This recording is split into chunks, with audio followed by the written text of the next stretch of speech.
Salamoon Ungwaashee maafiyaa groupiin nu maleedha. Successful ta'uu dadhabuun isaa kan mudatte eegarni fi inni investmentiin inni wayyaanee wajji qabu gasaaxilamte booda.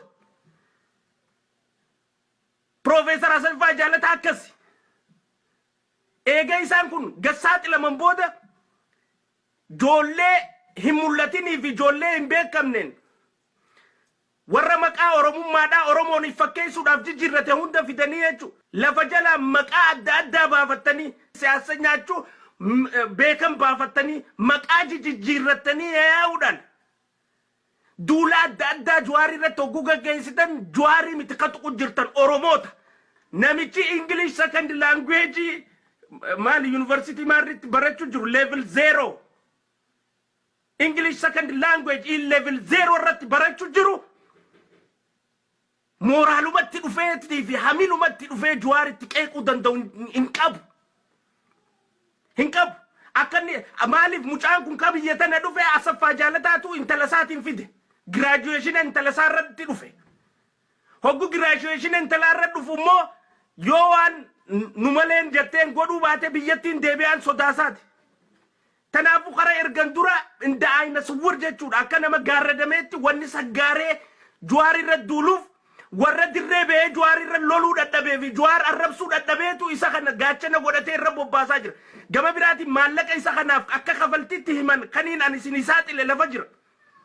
Gama biraatiin Oromoo nyaachisi nyaadhuu keessatti ONN Oromoo nyaadhuu nyaachisisii keessatti inni kun dinqaa fi maarriyyee mixirqoo jee achi keessa deemu jiraachuun isaa beekaman. Isa kanaatu gaa yoo waan kana hunda godhuu baate sooftii isa garaa buute ta'a.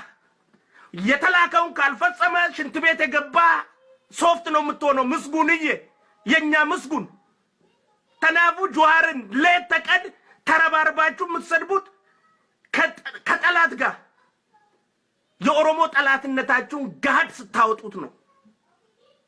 ዲኑማ ኦሮሞ ከሰረጋ ጉዳይ ፍረተ ጉባተኒ ከን ዲናው ጅንጆሪ ረቦባተን ጀቹ በኸን ጉሉማ ፈኸኒን ጆዋሪ የቸረቦባቱ Eda beekan gulummaa wannummaan inni Jawaarii jecha barreessaa ture hundinuu waan sirriiti.